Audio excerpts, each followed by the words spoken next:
got Brinley. I got, let's see, Haley Ruiz. I got Jared Thomas.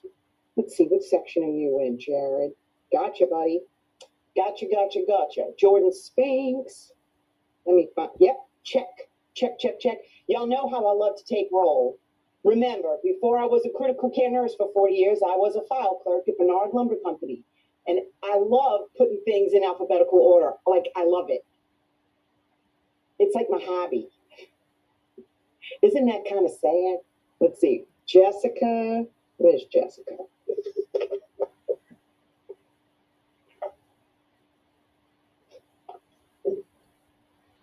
Check.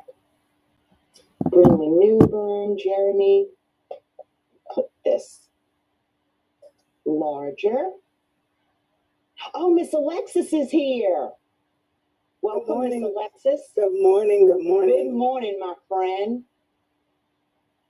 I know roll was sort of taken for the first class, but I'd just like to check and see who's here. I understand. So it's plenty early. It's plenty early. So we have several minutes before the others get to join us, and we'll get busy with brain tumors.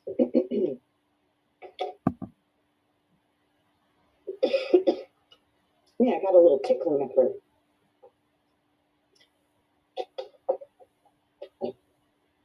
I was dusting, and man, I think I've got some dust particles in my throat.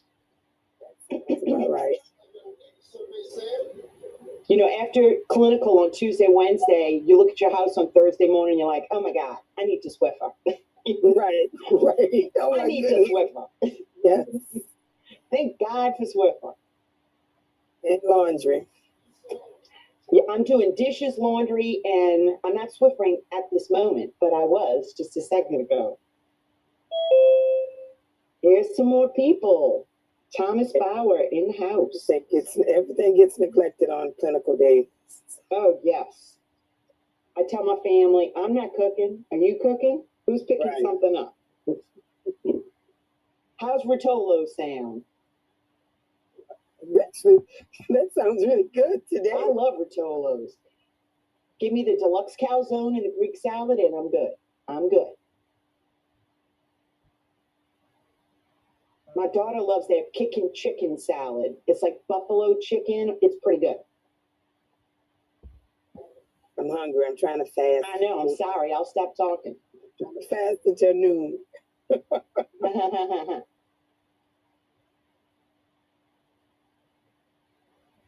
Big test tomorrow. I hope everybody aces it. Morning, Dr. D.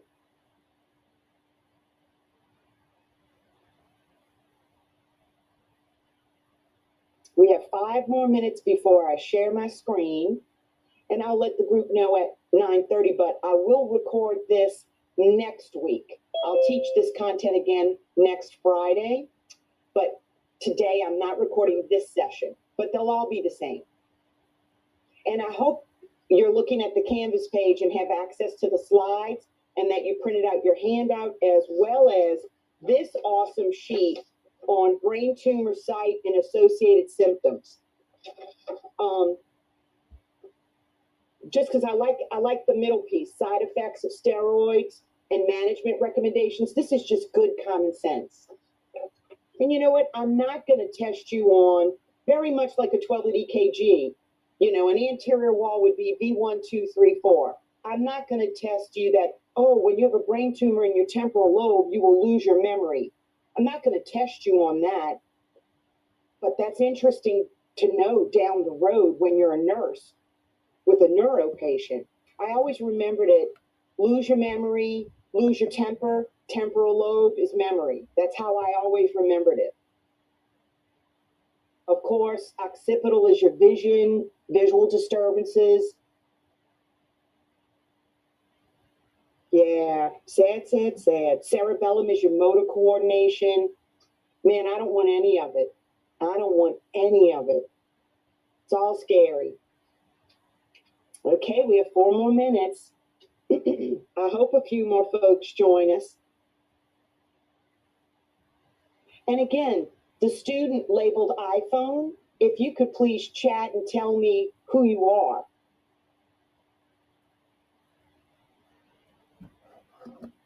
It's Dale, Jeremy, Thomas, Jordan. They're probably getting a second cup of coffee right now. It's a beautiful day. I hope the weather did not impact anyone yesterday. Oh, iPhone. Oh, you see, I'm a clairvoyant. How you like that? But who are you? Tell me your name. Oh, Barbara. Oh, gotcha.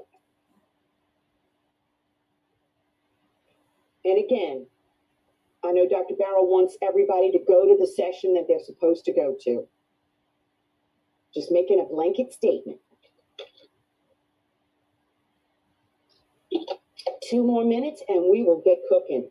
Again, we're going to look at the slides together. You have access to the slides on Canvas. The handout, I know I'm a student that loves a handout that goes with the slides, but the handout actually starts working with slide number 7. So don't panic. 301, Gabriel.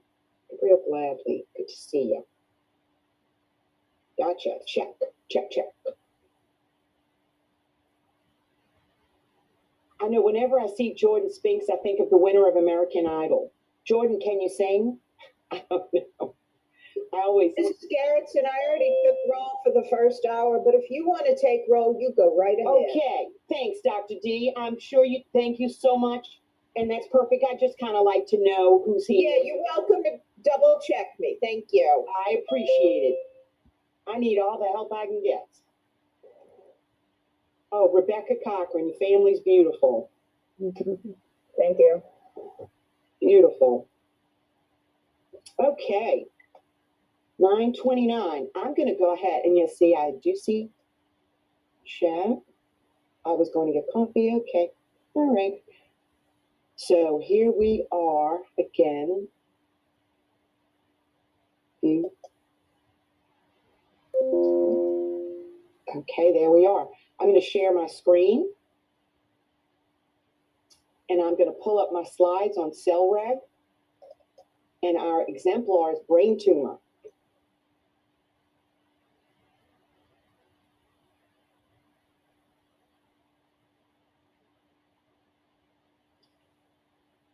And if someone would like to request that I do the whatchamacallit, what do you call that?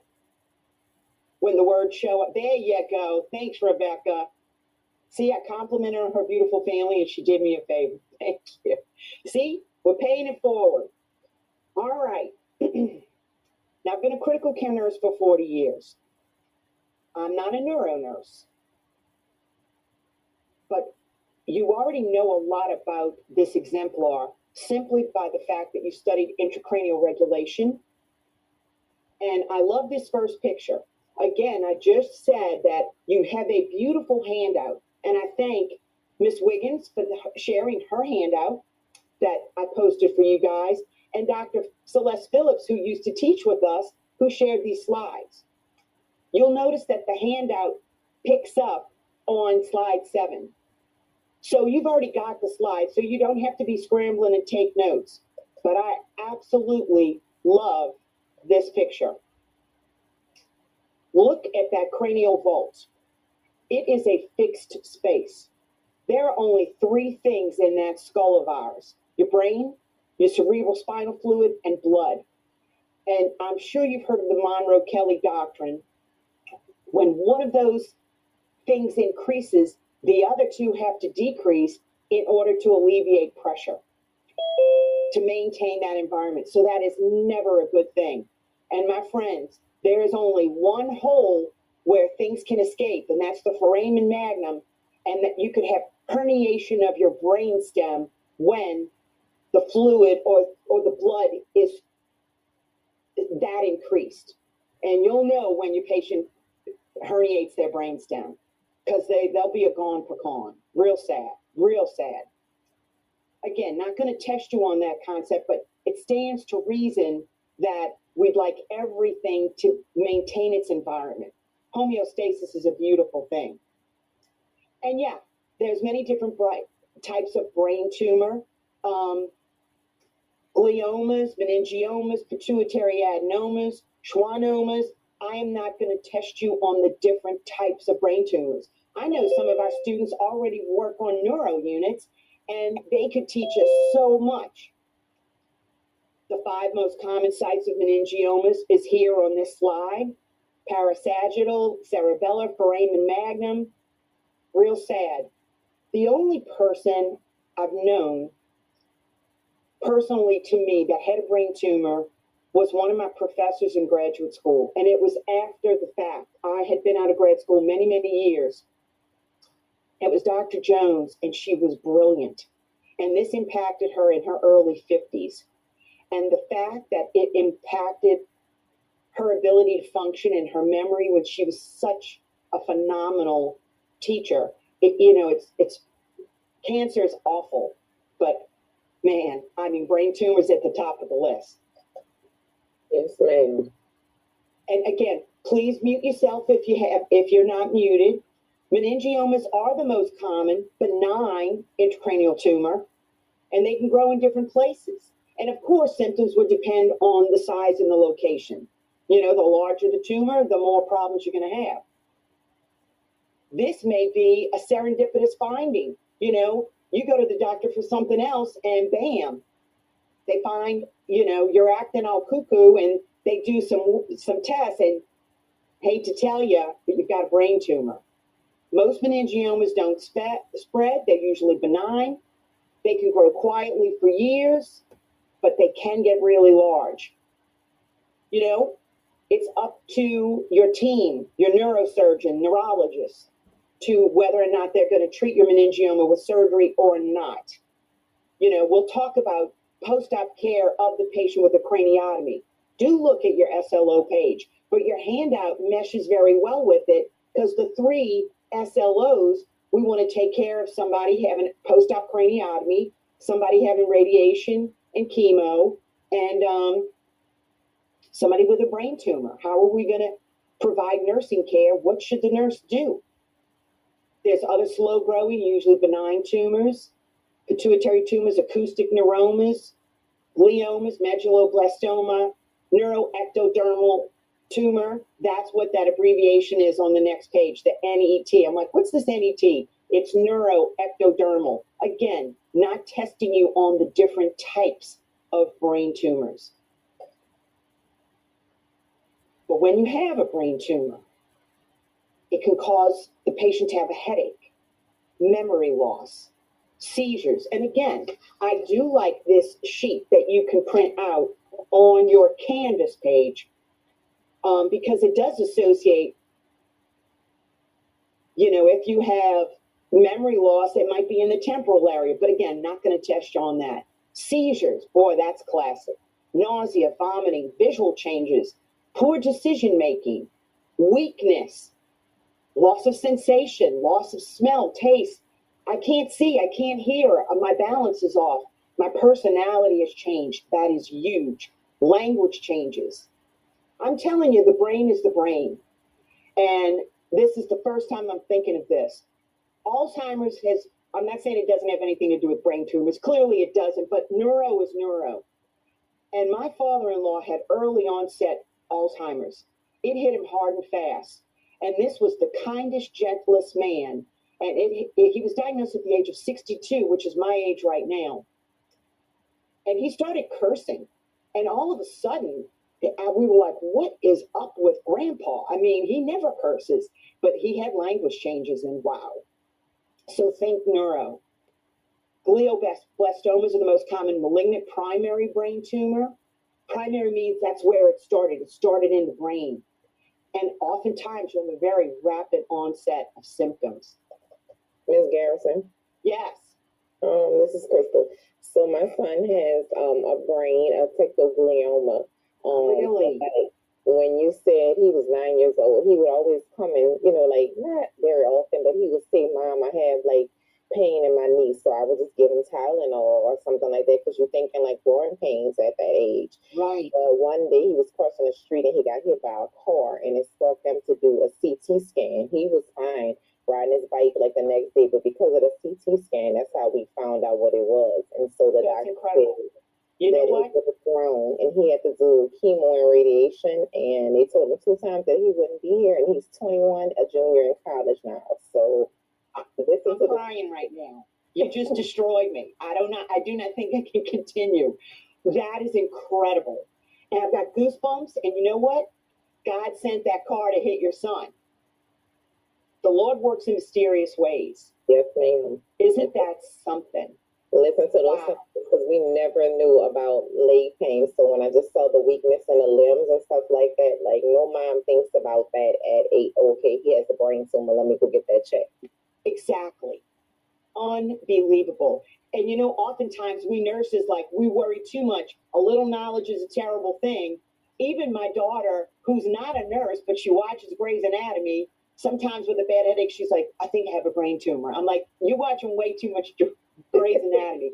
Wow. Thank you for sharing that incredible story. And I pray that your son is healthy for 75 more years. Thank you. Now, check out this transsphenoidal hypophyseectomy.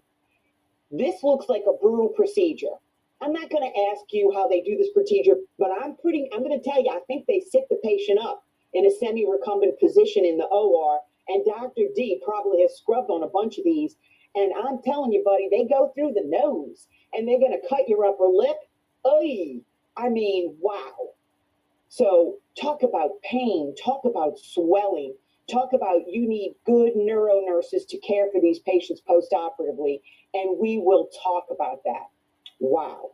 So surgical procedure, you can bet your boots there's going to be swelling. And you know what? Whenever there is swelling post-operatively, you know, it stands to reason that cool compresses are going to help. But wow, that transsphenoidal hypophyseectomy looks pretty brutal. Looks pretty brutal.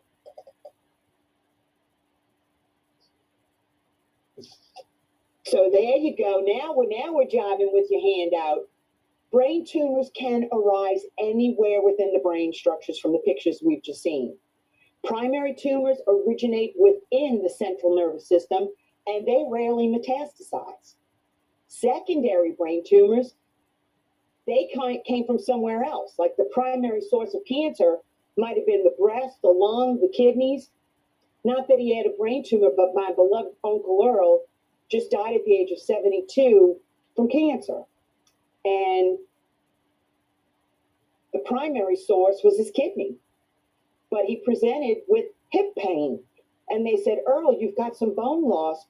You've got cancer. It's in the bone, but that's not the primary source. The primary source was his kidney. And man, he fought hard. And he was rallying too. And I'm sad to say that he threw a clot and he died very suddenly. You know, it's just brutal. Just brutal. We nurses, man, it's not an easy job. Not an easy job. Yesterday in clinical was a tough day yesterday. We got bad news on a 75-year-old, but you know, that 75-year-old isn't just a patient in the bed. It's someone's mama, mother-in-law, and beloved grandmother, and the grandkids call this patient Lala. So it's just brutal. It's brutal when somebody's not doing well.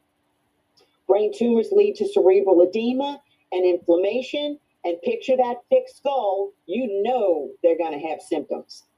Neurologic deficits, everything we just described, fluid on the brain, hydrocephalus, pituitary dysfunction. All right.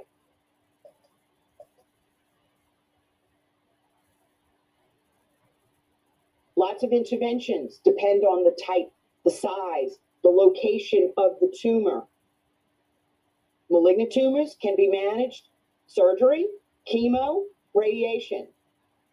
I can tell you that I'm a breast cancer survivor. I just had a modified mastectomy and I had radiation for 7 weeks. It was really 6.5 weeks because it was over Mardi Gras. And I went 5 days a week, you know, and it really wasn't that bad. And you ask yourself, okay, how long does radiation take? Well, for me, and this certainly isn't on your test, it took 1 Our Father and 8 Hail Marys, and bam, and then it was over with. And my radiation tech that was consistent with me every treatment was awesome.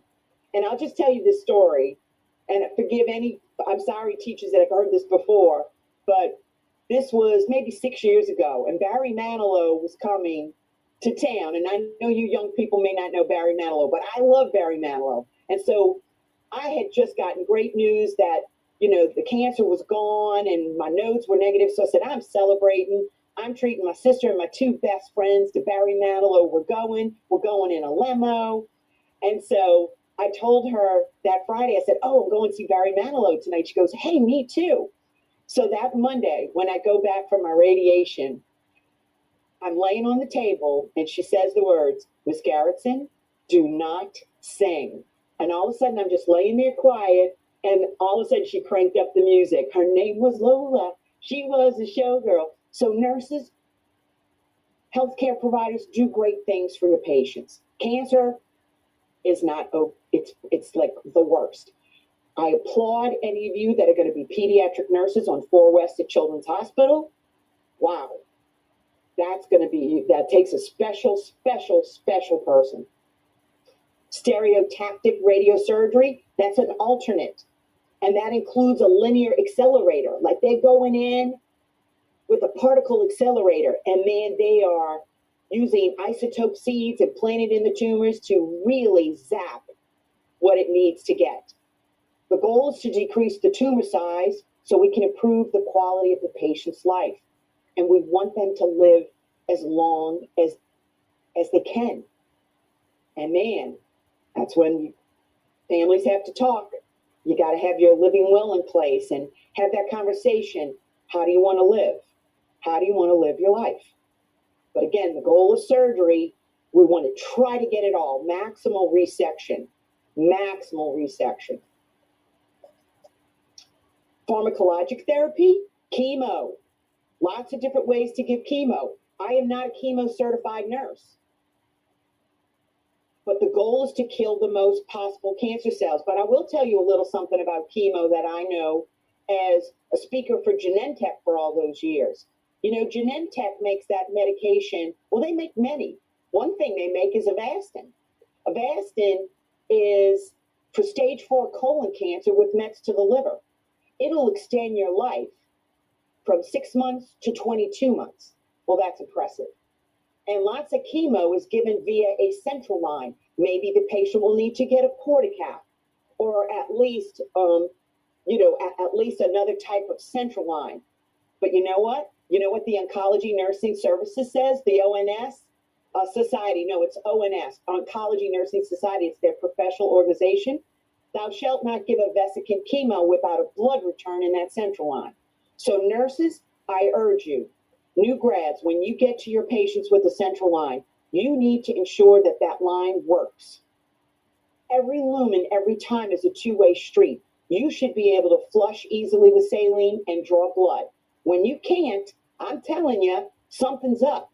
If it's not positional, clamped, or kinked, it's clotted. And I want you to address that clotted line, because we don't want chemotherapy to enter a patient's tissue, just like we wouldn't want a vesicant vasoconstrictor to enter. And Dr. Udo may have already addressed that with hemodynamics and shock, or certainly with sepsis, because we're going to be hanging vasopressors for that, and you don't want that extravasation in your tissue. Radiation therapy. Application of x-rays and high energy protons to kill the cancer cells. I absolutely loved my radiation oncologist, Dr. Mansour at EJ. I saw him in the cafeteria yesterday. Radiation can be used for about 50% of patients with cancer. It localizes the treatment. It may precede surgery to shrink the tumor. It may follow surgery to kill cancer cells left behind. My radiation came after my surgery, and luckily I didn't have any cancer cells left behind, but I just said, just zap the heck out of everything, just do it. And it can be used palliation for inoperable cancers. With palliative care, when surgery is not an option, and they want to try to shrink the tumor some kind of way. Wow. Wow, wow, wow. Radiation and chemo can be done for patients when surgery is not, that's what we just said, when it's not a viable option. It's done for about 5 times a week for up to 6 weeks. Again, mine was 6.5 because they were closed on Monday and Tuesday of Mardi Gras. That's why my radiation was 6.5 weeks. Different types of chemo, certainly not going to test you on the different types of chemo. There's some chemo that's given during and after radiation, and it may not necessarily have a negative effect on quality of life. Pharmacologic therapy for patients with these brain tumors, they may be on an anti-epileptic for seizures. And think about nursing care of a seizure patient. How do we prioritize care? Airway, breathing, circulation. Always, if somebody's having a grand mal, I need to be looking at that airway. Cancer patients will most likely be treated with steroids. And I love, again, this sheet on Canvas. Check out the side effects of corticosteroids. But we already know this. You just finished your inflammatory concept with the exemplar of pericarditis. Somebody's on steroids, what happens to their blood sugar? It goes up. So how can we handle that? Sliding scale insulin. We expect it. And remember, steroids mask infection. Be on the lookout for that white count. You know? Cancer patients with chemo, they will be immunocompromised. So clearly, a lot of teaching, ourselves included, wash your hands, wash your hands, wash your hands. Infection control, infection control, infection control. They may be on reverse isolation. We'll be gauging their white count, and that's when you're really looking at all their neutrophils and all those little fills. All right.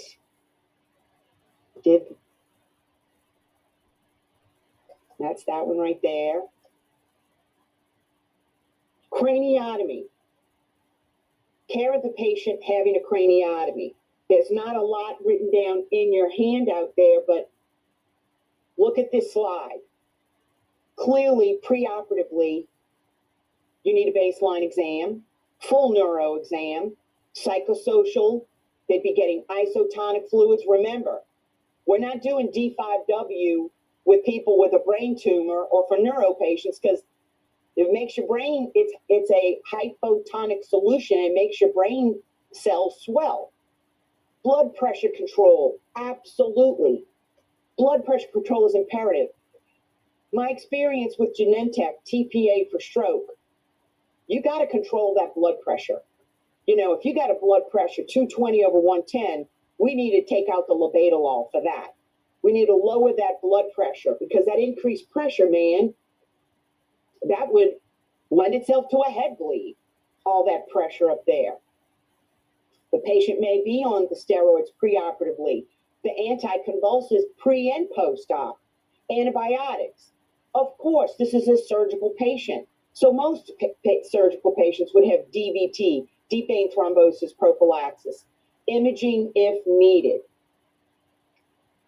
When I needed a day job for grad school, and again, grad school for me, I chipped away at it over 5 years. It was sort of like a hobby at the time.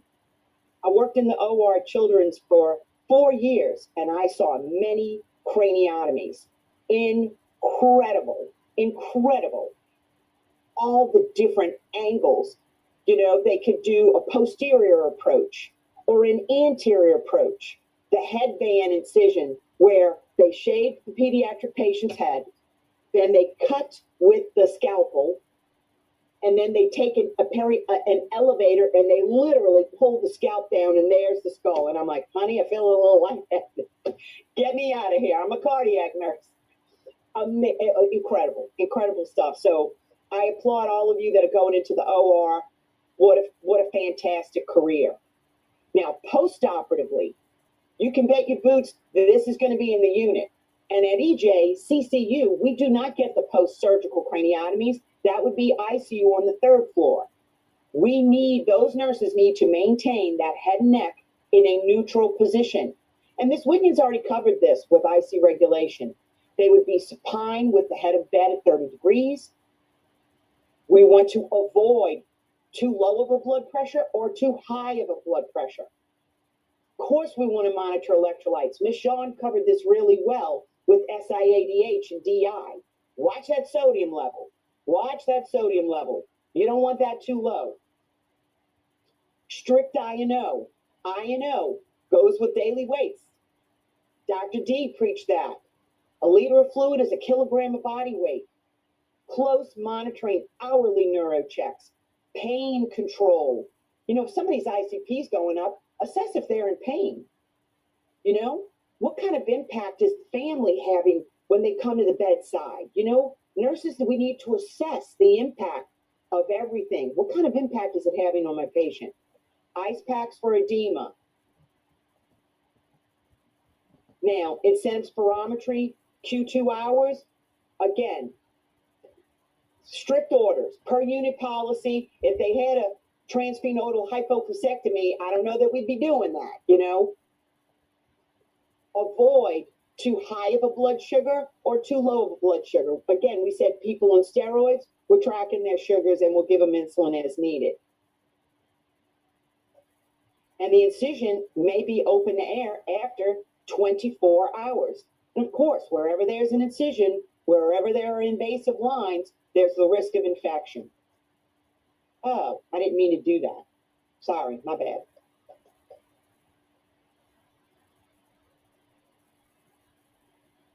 Okay, sorry about that. Post-op care. Positioning is important. Now, this I do believe, again, just read the handout fully and read the slides fully. Positioning is important. We just said supine, head of bed at 30 degrees. We must assess gag reflex before any PO intake. Of course, post-op craniotomy.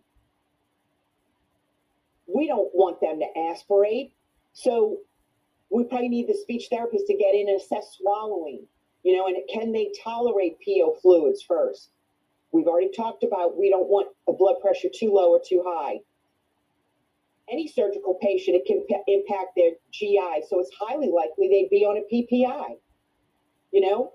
Post-op craniotomy patients, you can bet your boots they're probably going to be intubated for days. So all of that protocol holds true. Endocrine disturbances can happen if the pituitary area was worked on. So how lucky for you that you've already studied diabetes insipidus and syndrome of inappropriate ADH symptoms. Are they holding on to water? Or are they dumping water? What's going on? What are those electrolytes?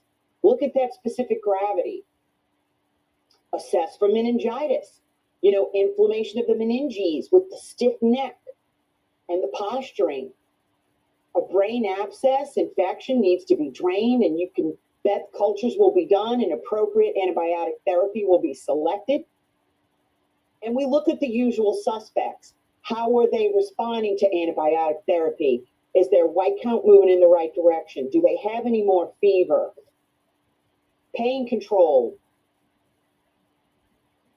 Non-steroidal anti-inflammatory agents will not probably be used for risk of the platelet disruption because we don't want them to bleed. And it is tricky to balance neuro exam with pain control, because we don't want to snow the patient and they make them too obtunded. Short-acting pain agents are preferred, especially something that can be reversed easily. That makes sense. Avoid sedation if possible.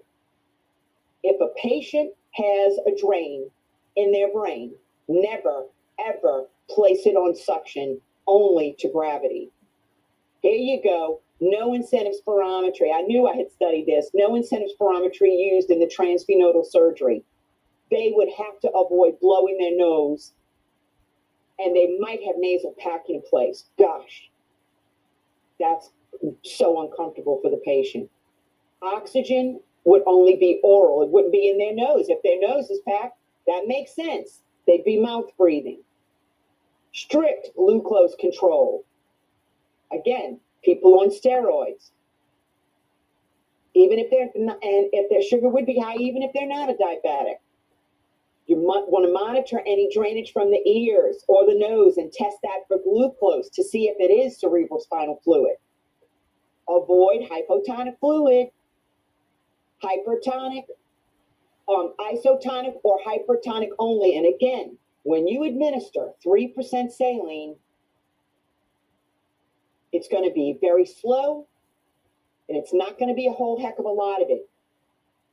Be very mindful and careful, nurses, when you administer 3% saline.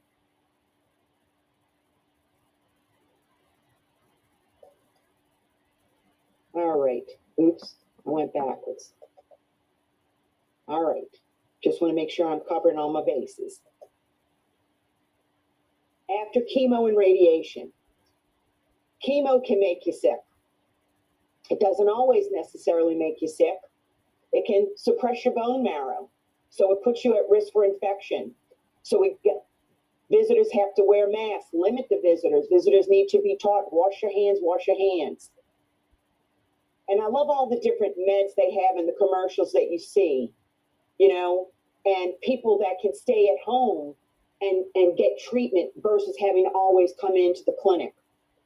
Chemo can make you nauseated and vomiting, inflammation of your mouth. Saline rinses would be helpful for that. There's special chemo rinse for your mouth. Oh, but my daughter recently just had strep throat, and she went to see Dr. Bruce, the ENT, and she goes, "You have been doing warm saline rinses." He goes, "No, do cool saline rinses." Alopecia, boy, we could go there, couldn't we? But I'm not gonna. If anybody happened to see the Academy Awards on, but that's sad, hair loss. Changes in cognitive function from chemo brain, peripheral neuropathy, like they don't have enough problems. Assessment priorities. Central venous access device, a central line. Venous access device at least 30 to 60 minutes during chemo. Got to make sure that line is patent. Oral mucosa with neutropenia at least every 8 hours. That's what we would want to assess. Watch that temp. Watch that fever, especially in a patient with neutropenia. And I will tell you a little something about radiation therapy. It burns your skin. And I was cruising, man, for the first 5 weeks. By week 6, I had blisters and I had broken skin, and it hurt like holy heck. And this is kind of personal, but they instructed me not to shave the armpit area. And I was a knucklehead, and I did. And that's when, because my radiation oncologist was going to check, and I didn't want to have the hairy pit, and that's when I got the burn. Shouldn't have done it. Should have followed the instructions, Wendy. But I tell you what, man, they had this cream. I don't know what the cream was called, but it regrew my skin. It was a lifesaver because it was the burned skin and the broken skin that kind of hurt the worst. That was really something.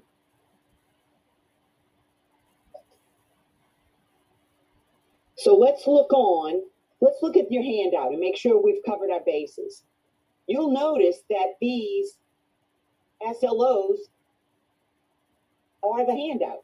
Develop a post-op plan of care for a patient having a craniotomy. Develop a plan of care for a patient receiving chemo or radiation. Discuss neurologic complications. So it's all here.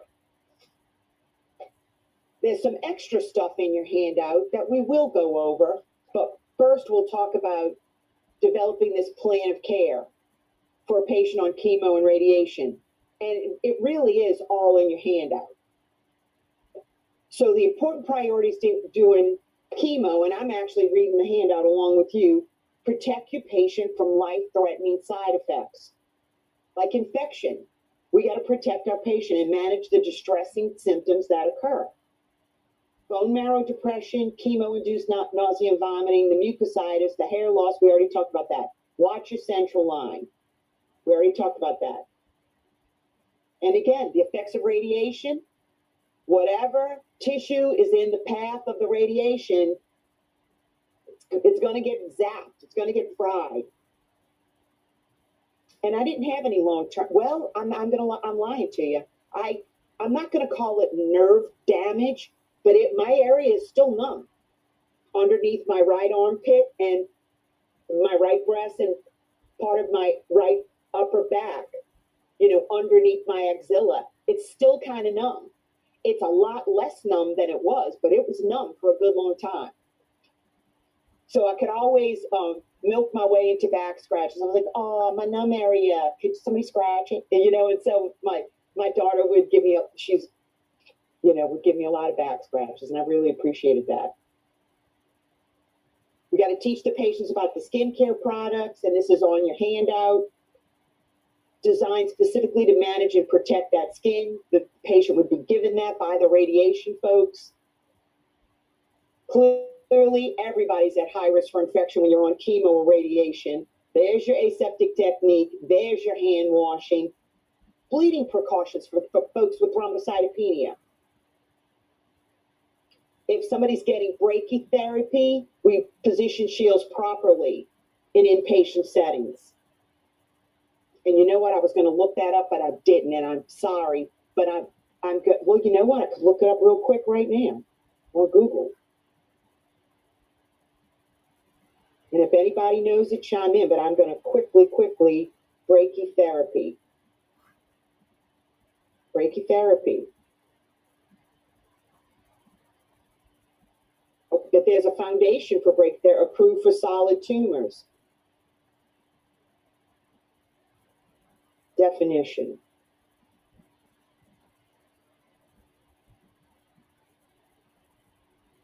What is brachytherapy? There you go. That's what I want to know.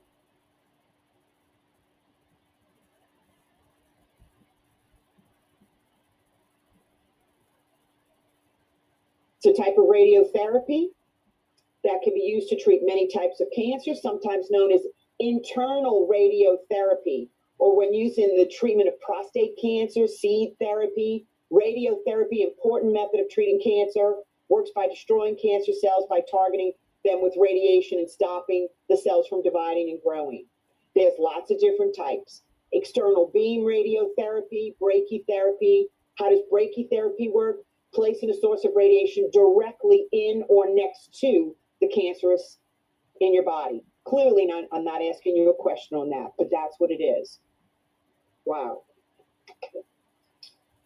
Use appropriate personal protective equipment, especially when they're immunocompromised. I'm wearing a gown and a mask and possibly a hat. Chemo, nurses that administer chemo need to protect themselves. And you're wearing the protective equipment when you're giving the chemo. Again, I've never administered chemotherapy. Many of you will as you become oncology nurses and certified in chemotherapy. But I'll tell you a little story. My beloved sister-in-law that married my brother Chuck, I love Kay so much. Her younger sister Sherry, her beautiful little 2-year-old, had neuroblastoma. And she was treated at Children's Hospital for 1.5 years. And she was getting chemo. Of course, she had surgery. She had chemo. And because Sherry was pregnant with her 3rd baby, she could no longer change Lauren's diapers. Little Lauren was potty trained, but she regressed with the cancer treatment. And so they had to put a diaper on her. But because Lauren was on chemo, Sherry, the pregnant mom, could not handle her diapers. So that was real sad. And she succumbed not to cancer. She was cancer-free when she died. She died 1.5 years later of sepsis. So if nurses, if that doesn't want to make you do your mycostatin swish and swallow and wash your hands, I don't know what does. Because we can treat the cancer, man, but the cancer's brutal and people become immunocompromised and they can pick up an infection mighty easily. So we need to protect our patients. What else do we have here? Teach patients receiving radiation how to care for the skin. Patient and family about the manifestations of infection and when to seek medical advice. Sure. Look, you got fever, it's red, there's the pus, call your doctor. Risk for bleeding, avoid injury. Explain all procedures to the patient and the family. Encourage them to verbalize about their feelings. This is all pretty scary stuff. Give them all the resources. American Cancer Society, particularly when someone has alopecia, and the Susan G. Komen Foundation, my God, and all the associations with the wigs and the makeup and all that when someone loses their eyebrows and their eyelashes. I was so lucky, man. I didn't need chemo. I was very selfishly very thankful to keep my hair. I was so lucky, so lucky. Early detection, 3D mammography, everybody. Ladies, when you turn 40, go for it. If they say you want the 3D view, it costs more, say yes indeed, because that's what picked up my stage 1 breast cancer. And your handout goes on to tell you about analyzing the patient and family's ability to cope with grief and loss. And when they do go in, they opt to go into hospice. Know what they want done. I remember when my mom was in hospice and wasn't related to cancer, and I do remember her death rattle when she started to gurgle. We knew it was coming. We knew death was imminent. And all we did was we positioned her up a little bit more to make her breathing easier. And the nurses were giving her a little morphine in the little syringe in her mouth every hour on the hour. And that's how we handled her death rattle, her gurgling.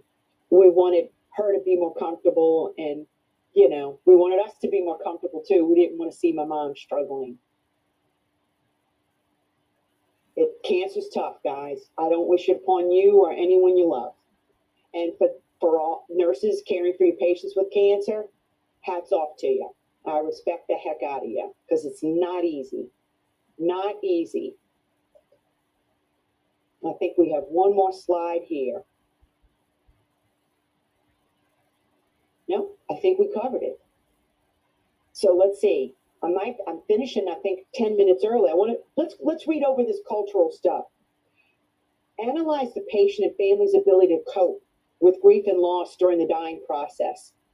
The Institute of Medicine, their name may have changed recently. Dr. Udo is going to teach you this on Professional Issues Day, because the organization that was the Institute of Medicine, they want nurses to be resilient.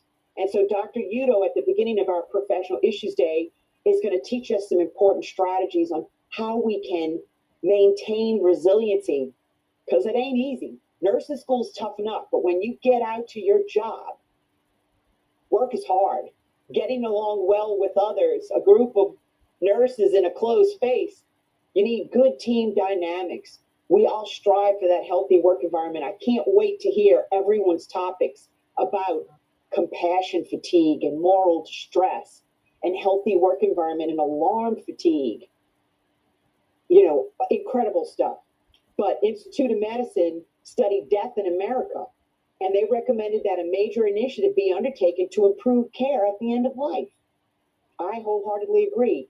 A good death, free from avoidable distress and suffering and pain. If somebody's having pain at the end of their life, that could be a bad death. Not going to test on that. I'm telling you, my daddy had a good death. Even though he was 75 and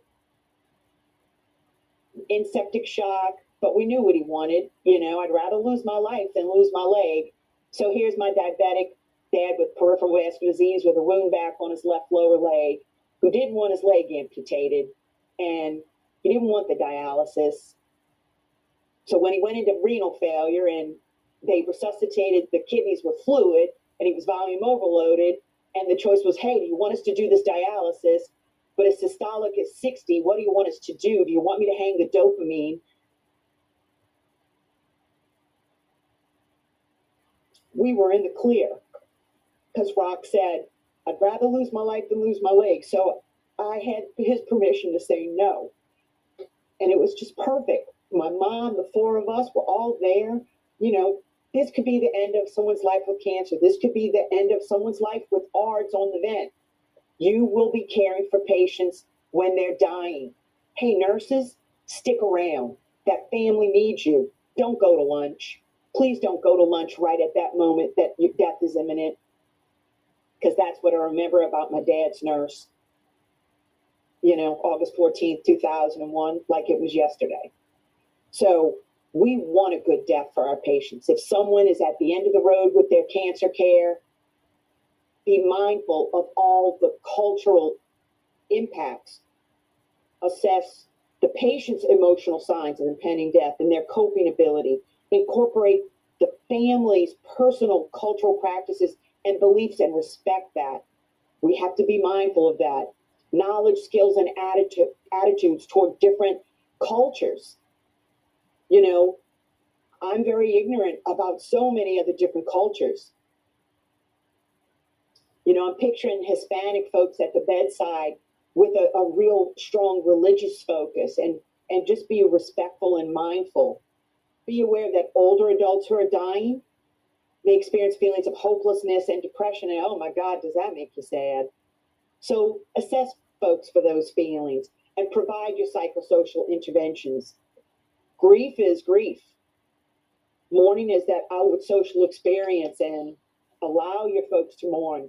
Listen, God gave us 2 ears and 1 mouth. Boy, I need to take my own advice. Key concepts include being with as opposed to being there. Wow, that's powerful. Not minimizing a family member's pain of loss. Storytelling through reminiscence. I can tell you that always helped me, because I tell you stories about my own parents who are both now in heaven. Facilitating open expression of their spiritual beliefs and needs, fostering realistic hope. Certainly, I don't want to preach my views to anybody. Foster that sense of communication, inform the patient and family about bereavement counselors that are available. Reassure families and patients will be monitored closely and will try to treat their pain. I know that when we incorporate end-of-life palliative measures in CCU, there's always the morphine drip. We kind of break the rules and allow the family to be there, you know, all that kind of good stuff. Consider end-of-life preferences. Get ethic committee involved if need be. There's a palliative care team at every hospital. Follow your protocol and be aware of the dying patient and their family's cultural practices, and certainly allow them the privacy that they need. So on that note, does anyone have any questions? And I wish you the very best. But before you leave,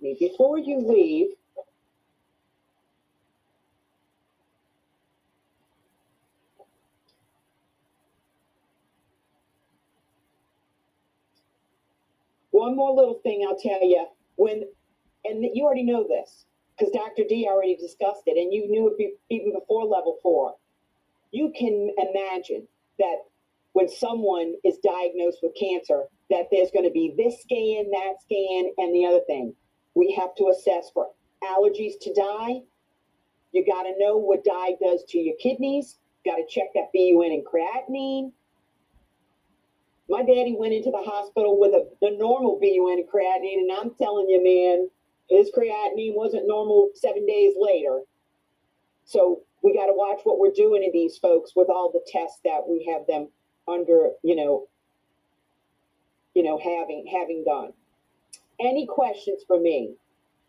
Well, all right. You guys take the rest of the day to study. I will be at City Park with the folks that need a little extra time tomorrow, and I'll look forward to seeing you then, but I'll be praying for everybody. Good luck studying, and let me know if you have any questions, and I look forward to checking the discussion board. Good luck, Thank Ms. you. Harrison. Good luck, Thank you, Ms. everybody. I'm going to Harrison. stop sharing my screen so I can look at you and wave goodbye.